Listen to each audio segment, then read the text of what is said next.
신작 게임 게임 오브 드래곤을 발표했던 용과 가치로 유명한 나고시 토시로가 최대의 위기에 봉착했습니다. 2021년 31년간 몸담았던 세가를 떠나 중국의 거대 자본 네디즈의 전폭적인 지원 아래 설립된 나고시 스튜디오가 출범 4년 만에 자금줄이 끊기는 절체절명의 상황을 맞이하게 된 것이죠. 세가 최고의 인기 IP를 만들었던 용과 가치의 프로듀서 치고는 좀 이상한 상황이라 할 수 있죠. 왜 그는 이런 처지에 놓였으며 그는 어떻게 해야 살아남을 수 있을까요? 세가 재직 시절 용과 가치 시리즈를 글로벌 IP로 안착시킨 나고시 토시로는 세가를 떠나 네디즈의 투자를 받아 2022년에 나고시 스튜디오를 설립했습니다. 그리고 2025년 12월 더 게임 어드에서 진실의 방으로 우리를 안내하는 마동석 배우가 연기한 게임 오브 드래곤을 공개했지요. 업계에서 이것은 추가 수사를 받기 위한 일종의 프로모션이라는 소문이 돌았는데 그 노력이 무색하게도 네티즌은 투자를 철회한 겁니다. 그런데 사람들이 이 게임을 보고 떠올린 것은 바로 그의 대표작 용과 가치였습니다. 본디 용과 가치란 게임은 당시 하드웨어와 세가 기술력에 맞춰 GTA란 게임에서 필요한 부분만 뽑아낸 게임이었습니다. 일본에 맞는 것만 뽑아내어 다시 만든다는 이도코 도리, 간이판 GTA였던 셈이죠. 그리고 게임 오브 드래곤은 전투 등의 요소를 발전시킨 게임이다 보니 사람들은 이 게임을 용과 가치의 실질적인 후계작이라고 불렀죠. 하지만 발표로부터 약 3개월이 지난 2026년 3월 네디즈는 올브로 모든 자금 지원을 중단하겠다는 발표를 합니다. 즉 나고시 스튜디오는 살아남기 위해서 새로운 자금줄을 찾아야 하는 상황인 것이죠.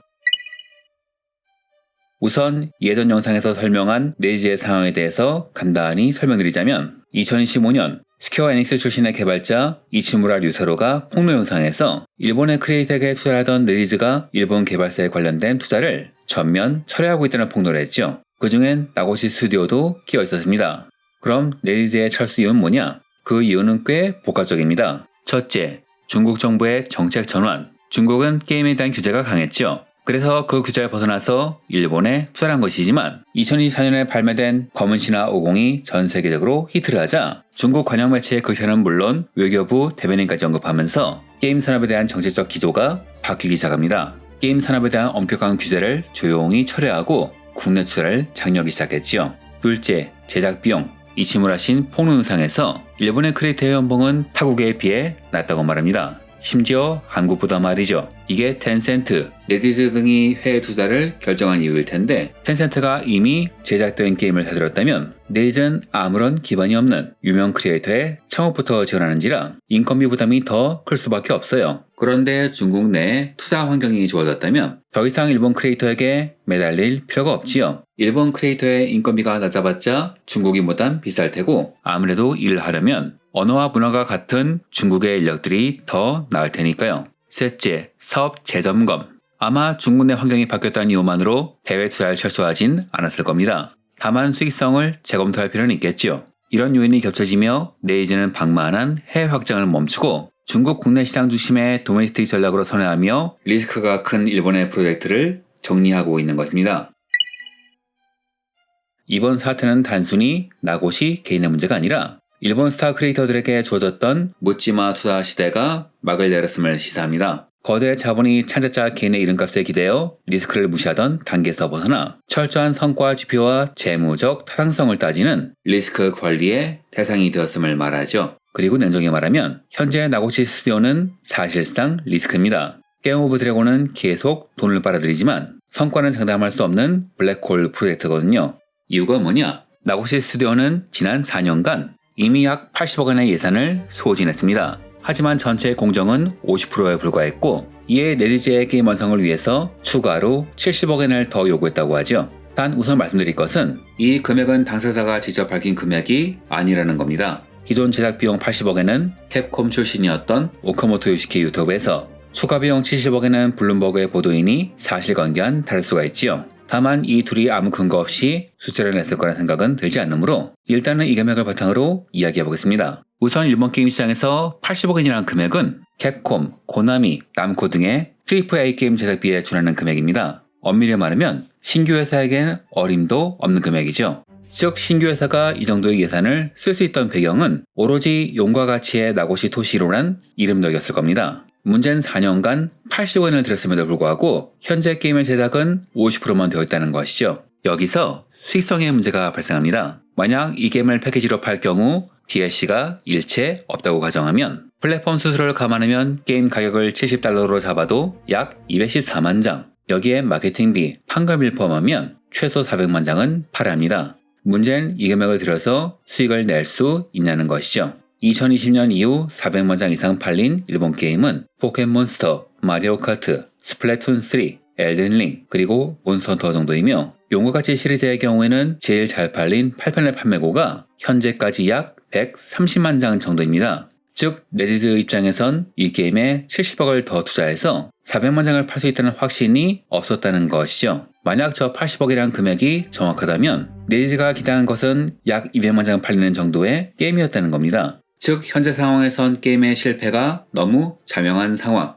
그래서 레디드는 현재 투자 중단을 결정한 것이고 나고시 스튜디오는 소니나 마이크로소프트 등의 플랫폼 홀더와의 협상을 시도하고 있죠. 하지만 이 또한 쉬운 일이 아닙니다. 게임 오브 드래곤이 안고 있는 것은 단순한 돈 문제가 아닙니다. 개발사 및 퍼블리셔 리스크가 있죠. 레디즈와 계약한 회사들의 증언에 의하면 회사의 투자 조건이 아주 엄격했다고 합니다. 이름값만 보고 아무것도 없는 사람에게 투자를 하는 것이니 계약 조건이 엄격한 건 당연하겠죠. 그런데 만약 누가 게임 오브 드래곤을 인수한다면 인수비용은 물론 70억을 추가로 투자해야 하며 나중에 게임이 팔리면 일정 비율의 수익까지 레디즈에 지급해야 한다는 겁니다. 레디즈는 투자한 80억 이상을 벌려고 할 테니까요. 즉 인수한 회사는 150억 원 이상의 돈을 써야 한다는 겁니다. 게다가 나고시 스튜디오는 한 가지 리스크를 더 갖고 있습니다. 이 게임에 사용된 신주쿠 가부키초의 모델링에 세가 재직시설 제작한 레이아웃 및 프로그래밍 데이터를 활용했다는 의혹이 제기된 것이죠. 게임 회사가 퇴사자에게 소송을 건 이유는 두 가지입니다. 하나는 자사와 같은 장르, 같은 노하우를 사용한 게임을 만드는 것. 이런 경우에는 법적인 문제가 없는 사실상의 괴롭히기죠. 내 머릿속에 있는 지식으로 제작한 것이니까요. 단순히 장르가 똑같다고 죄는 아니라는 겁니다. 문제는 다른 한 가지, 회사의 기본 자원을 이용하는 겁니다. 전 회사가 보유했던 모델링 데이터, 자료, 수익 모델 및 영업망 등 회사의 리소스를 들고 나가서 게임을 만드는 것은 설령 그 자료를 만들었던 당사자라고 해도 엄청난 문제가 됩니다. 왜냐하면 회사가 정당한 급여를 지급하여 자사의 소유권을 취득한 결과물이기 때문에 만든 사람에게는 권리가 없기 때문이죠. 그리고 실제로 세가는 이것이 문제의 소지가 있다는 입장을 밝혔습니다. 오카모토 요시키는 자신의 방송에서 세가가 물러서서 양사가 협력하는 것이 이상적이라고 말했지만 제 생각은 좀 다릅니다. 이 게임은 사실상 세가의 주력 작품인 용과 가치와 겹치는 작품이기 때문에 세가에 타격을 줄 수도 있는 게임이니까요. 용과 가치의 리소스로 만들었다는 의혹이 있는 게임이 용과 가치의 매출을 위협한다? 이건 세가가 가만히 있을 수가 없는 사안이죠. 그러니 만약 이 게임이 출시되었다면 세가가 타이밍을 맞춰 소송을 걸었을 테고 그렇다면 이 게임의 개발 기간은 더 늘어나게 되겠죠. 단순히 계산해서 80억 들여서 4년 걸려 50%라면 70억을 더 들이면 3년 6개월 후면 게임이 완성될 텐데 일본에서 대형 게임사 간의 저작권 권리관계 소송이 2-3년 걸리는 장기전임을 감안하면 적어도 이 게임으로 수익을 내는 것은 5년에서 6년 뒤의 이야기가 되겠죠. 이러한 리티게이션 리스크가 존재하는 한 투자자가 선뜻 거액을 투입하기가 어렵습니다. 아마 그래서 나고시는 세가가 비즈니스 관계상 함부로 소송을 걸 수 없는 소니나 마이크로소프트에 접촉한 것이겠죠. 아무리 세가가 큰 회사라고 해도 플랫폼 홀더를 무시하면서 사업을 할 수는 없으니까요. 그런데 앞서 말씀드렸다시피 일본에서 개발된 게임이 400만 장 이상을 파는 것은 상당히 드물며 심지어 원본격인 용과 가치의 경우에도 가장 잘 팔린 8편이 현재까지 130만 정도이니 이런 데이터를 누구보다 많이 추적한 퍼블리셔인 소니나 마이크로소프트가 이를 인수하긴 어려울 듯 합니다.